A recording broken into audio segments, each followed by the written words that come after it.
What can I say? Thank you, Alex. Thank you, EGA.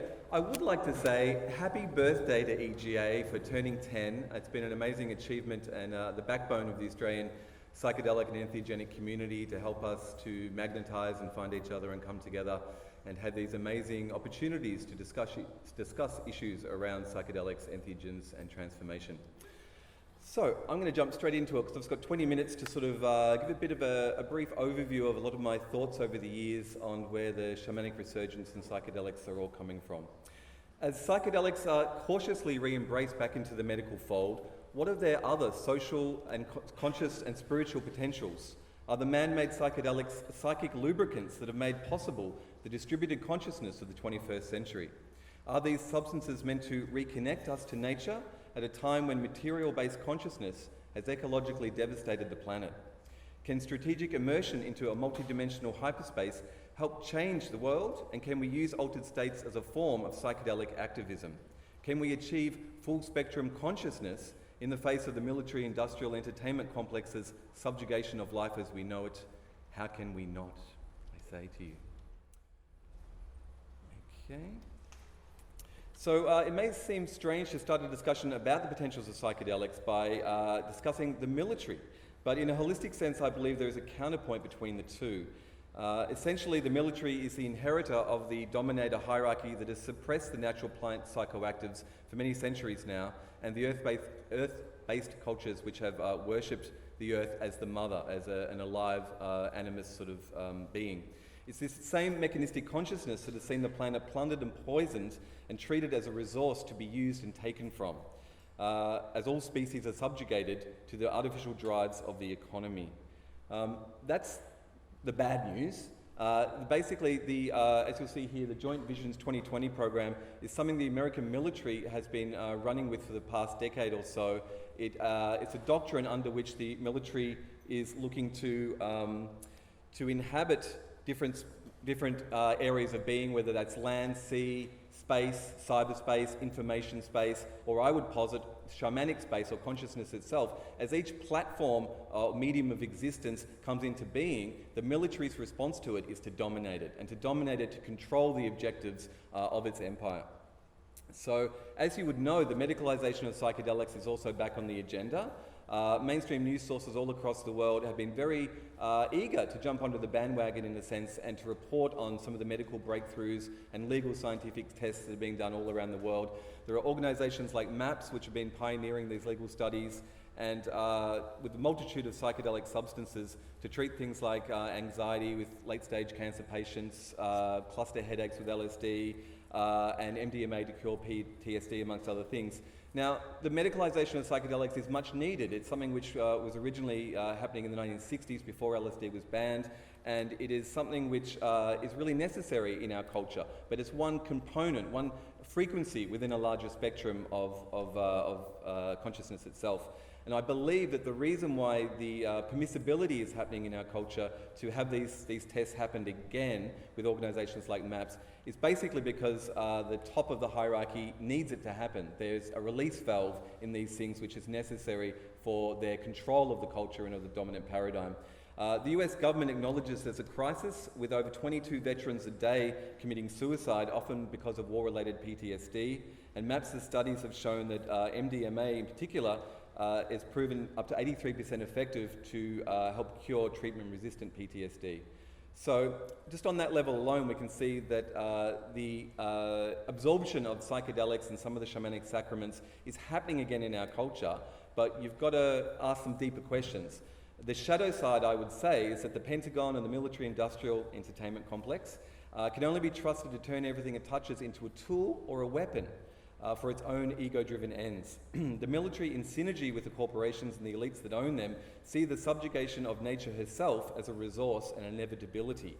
As with the current global political situation, as it turns decidedly Orwellian, can we really trust Big Brother to do the right thing and only use medical psychedelics for the power of good? I would doubt that. With the zeitgeist now hungry for planetary revolution, are the powers that be now ready for a psychedelic soma for the masses? Are the soldiers of tomorrow about to expand their full-spectrum dominance campaign into the realm of consciousness itself? And if so, what might the gamut of full consciousness do to this ego action control bandwidth of the military paradigm? The answer to that depends on what you believe the full potential of psychedelics and earth-based entheogens really is. They're not just medicines for the physical body, they are also medicines for the emotional body and for the soul, as the shamanic and indigenous peoples tell us. For instance, if you look at studies by Dr. Charles Grobe at the UCLA in America, he has found that psilocybin reduces anxiety in terminal cancer patients. There's been also separate studies that followed up the infamous Good Friday experiment in 1962, which was looking at divinity students in Harvard and showing that psilocybin can engender a mystical experience and a sense of oneness. These experiments are a bit different from the normal physical medical modalities, and it gets into the realm of the numinous and it edges into spirituality. It seems that the use of things like psilocybin to reduce anxiety in cancer patients is actually because of this spiritual component. It's because it's calming them down and connecting them to a larger facet of their own being and of rediscovering their own spirituality. So these things are not just physical medicines, they also have larger potentials. Now, these potentials are very important as they come back into the Western understanding at this time. We can all sense we face a great challenge in the world today. As the climate changes, the seas rise, economies, governments, and whole nation states are threatening to crumble around us. And the old ways we have governed ourselves with, the hierarchies of power and control that we have, war by war and crisis by crisis, given our power away to, no longer serve us as a people. What we are left with then, in the end, is what nature first gave us: our minds, our hearts, and our ability to adapt. And at the root of so many of these current global problems lies the issue of consciousness itself. For too long we've been told to give over our intuition, to sacrifice our feelings, and to suppress the pain we feel all around us in the way that we live on this world, the way we treat each other, and the way we treat the planet herself, our mother. For too long we've been living in denial or in grief or rage and carrying this trauma as this sickness that our consciousness has created in the world. So this reconnection that is happening at the moment is being directly facilitated by the psychoactive plants, by the entheogens that are booming in the shamanic resurgence around the world.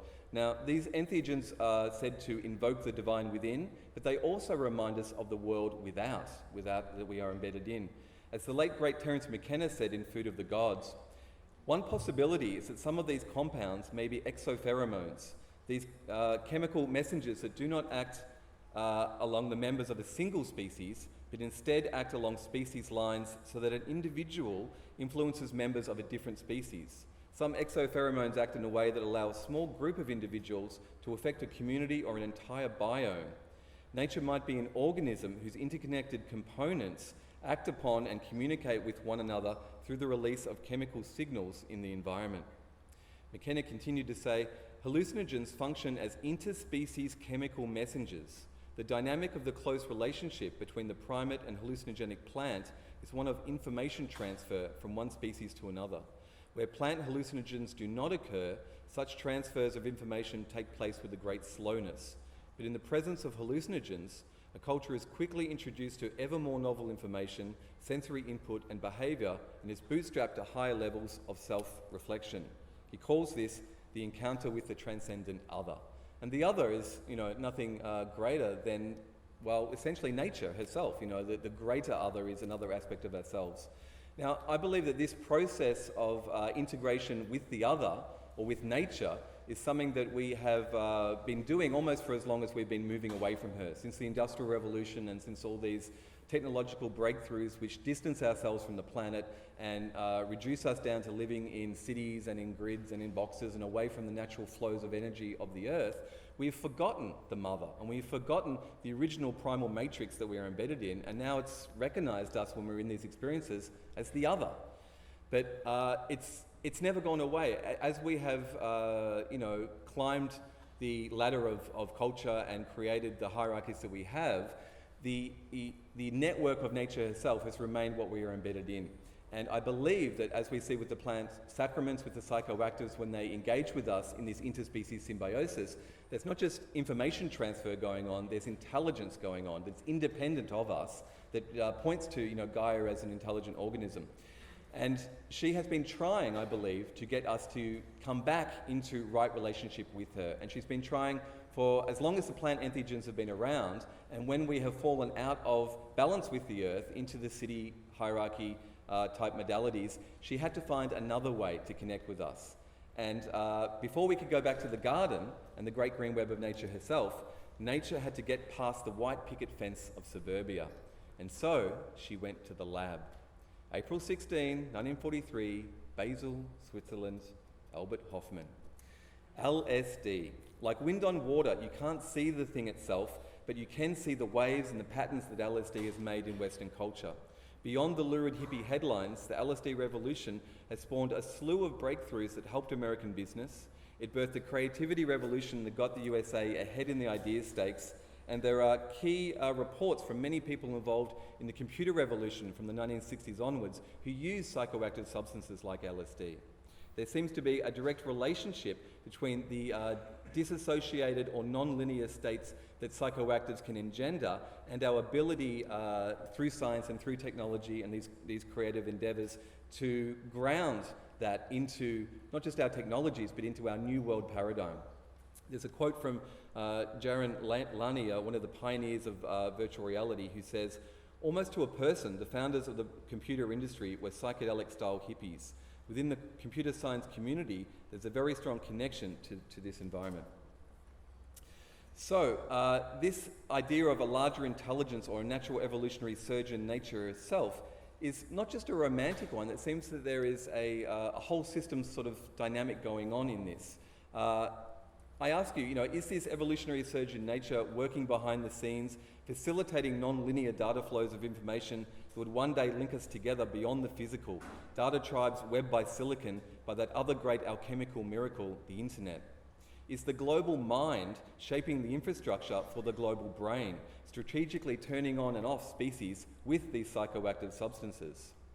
If you think of it, the modern 21st century has all these amazing technological breakthroughs, and what are they doing to our consciousness? We now have things like cloud computing, we have like distributed networks, we have social media feeds, where all of us on screens, where all of us occupying our consciousness split. It's no longer in this linear framework of like 1, 2, 3, 4. We're doing 100 million things at once, and we're connecting to each other in this larger tribal sort of modality through our technology. And so it seems to be we couldn't have done that in the 1950s. We had to go through these successive generations of consciousness expansion for us to actually ground the ability to have distributed consciousness in the 21st century.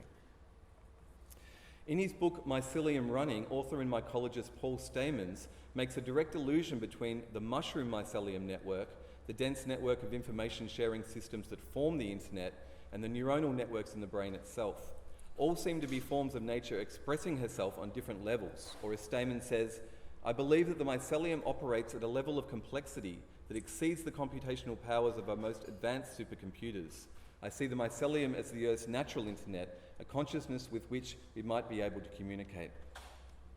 So we can see a lot of the potentials in this idea of network-centric organisms evolving on the Earth through a technological platform in the same way we do in nature, in the way that the relationships that happen between the plant kingdom, between the fungi kingdom, and with the mycelium networks.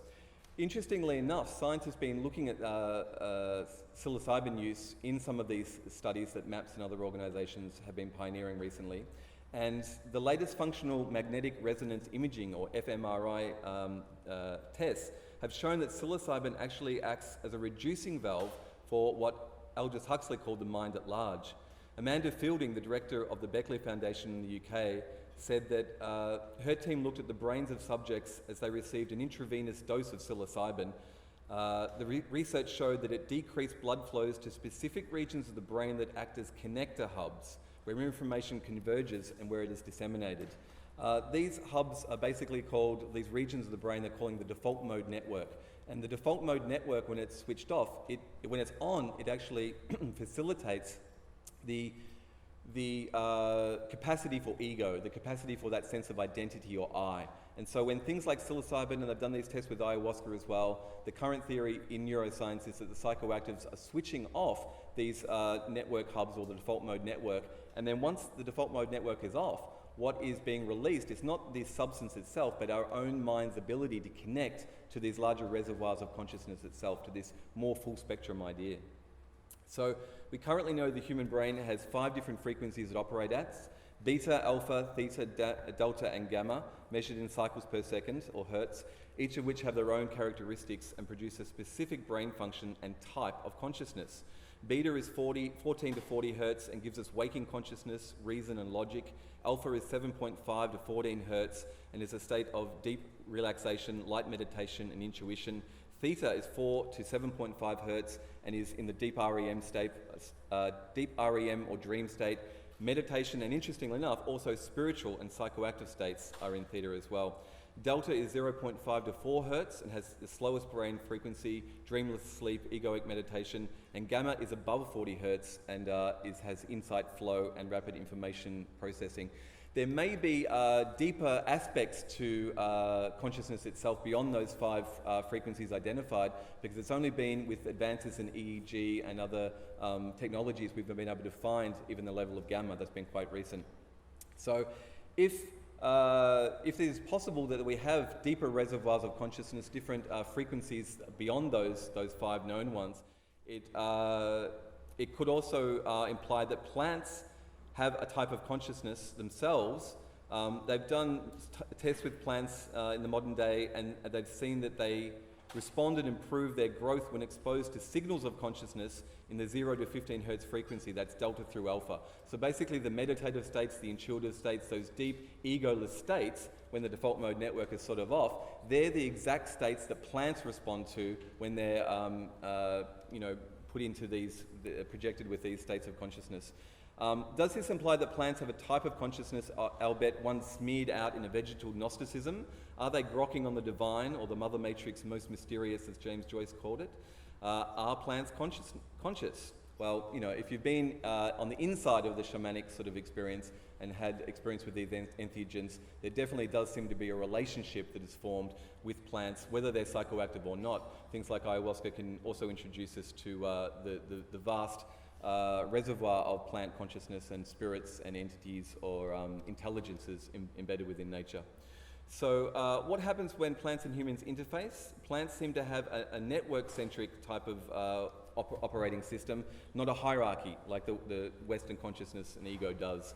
What if these clever plants themselves, deep in the egoless meditative frequencies connected to the broadcast signal, have been grooming us to come back to the garden, to balance with nature through their entheogenic brethren? Isn't that just where this resurgence of global shamanism seems to be heading? A return full circle.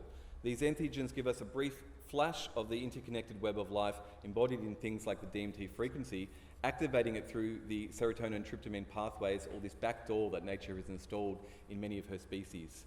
So why now? Why is this shamanic resurgence happening all across the planet?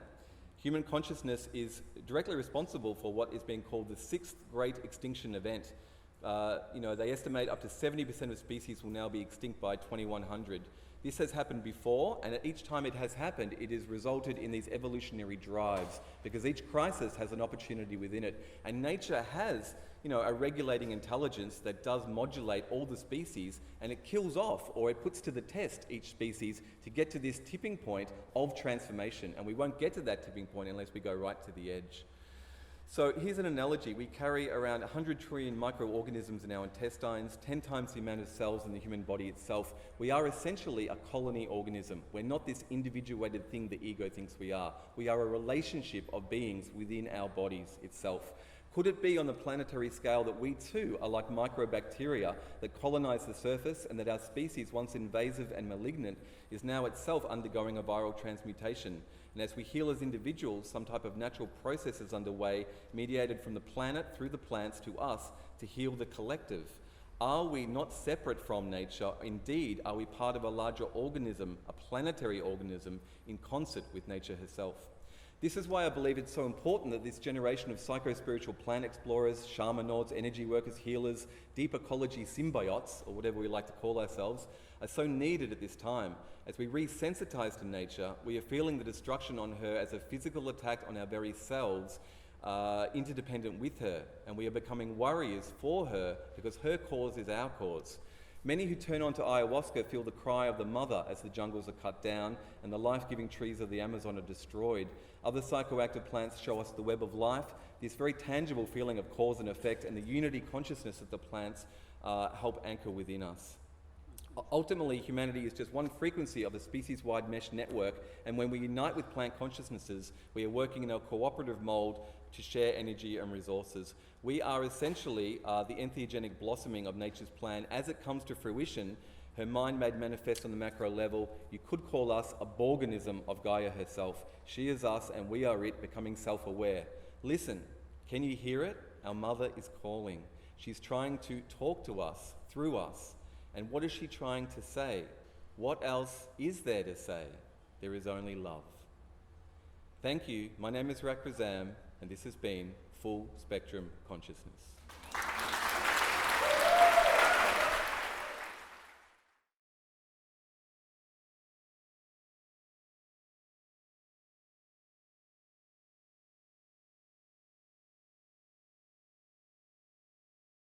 And I will ask the first question. And you made a presentation starting with an introduction about the military plot of domination, and then how can psychedelics free us from that perspective, if I understood it right.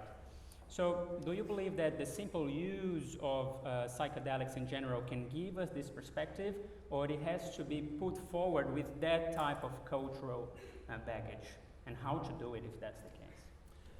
Well, you know, we've been here before. In the 60s, the CIA was one of the chief promulgators of LSD, and they believed that it would be a brainwashing tool and be great for what they wanted it to be. The artists, the hippies, everyone actually found that it was actually a psychic amplifier, and it brought out more of what you had within.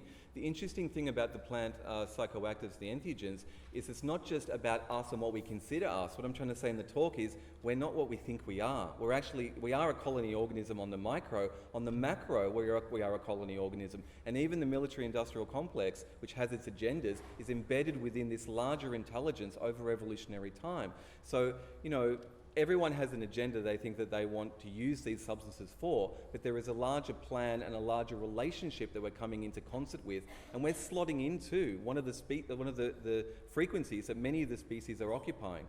And it seems to be that psychoactives have a direct relationship with the human species, and, you know, as McKenna even thought, you know, could have bootstrapped us into higher consciousness itself.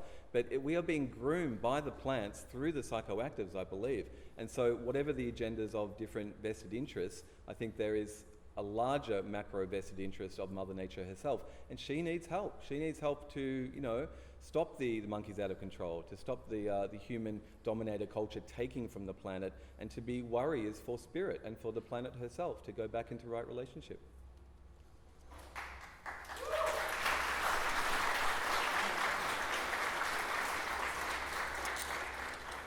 How to deal with this idea of spreading the usage of psychedelics without getting too much into an industrialization process of it? Because it seems to me, and I might be wrong, correct me, that it kind of, you know, turns, it might turn with industrialization the very same thing we want to fight. You know, this whole commercialization, McDonaldization of the world and things like that. So how to balance that, in your view? Well, you know, we're lucky in some sense that, you know, unlike the psychedelic revolution of the 60s, which didn't have elders, they turned to India and gurus and other spiritual modalities for help and guideposts and to have framework to understand what they were going through. We have the ability to connect with Indigenous peoples across the world who have been caretakers for their land and for their environment and relationships with the sacred plants. We're finding now in the Western absorption of these shamanic modalities, there's a lot of retrofitting and mutation and necessary sort of, you know, figuring out what works, separating dogma from fact, and making it work on the ground in the environments and the pressures that we deal with in the West. So there is an opportunity to draw upon Indigenous wisdom without being you know, doing it in a wrong way, with respect, and also to learn from that and to share knowledge about these things. So in some ways, I think that Western culture is very rapidly evolving its relationship with the plants. There is the commercialization happening. I see this as like a speed bump on the eventual sort of destination, is that once we get through the mercantile sort of commodification level, where people who drink over the longer term with ayahuasca, for instance, or form communities to have psychoactive substances, it's those communities which stay together and transcend money and can eventually move into cooperative models and can be growing these plants and forming relationships on the land with these psychoactives in the right biosphere regions where they need to be, and we will transcend money, hopefully, but it does need focus, and it needs attention, and it needs the sharing of this knowledge within communities, within its networks. It's all networks, versus these hierarchies. So if you have, there's this phrase, rock star shamans, who travel the world, indigenous curanderos, which is well needed. They're seeding the information, the medicine, turning on different communities as well. But in a sense, it's still centralized, and it's still hierarchies, and it's the old paradigm, it's the old way. So all of these things are transitional. It doesn't mean they're not important and that we don't need to put attention to transcending them or to improving these systems, but I do believe they are transitional, and if we focus on these problems and these teething issues, we can grow as a community and we can improve. So we have global shamanism that is reciprocal and works for the people who need it. Thank you very much. That was Rak Razam.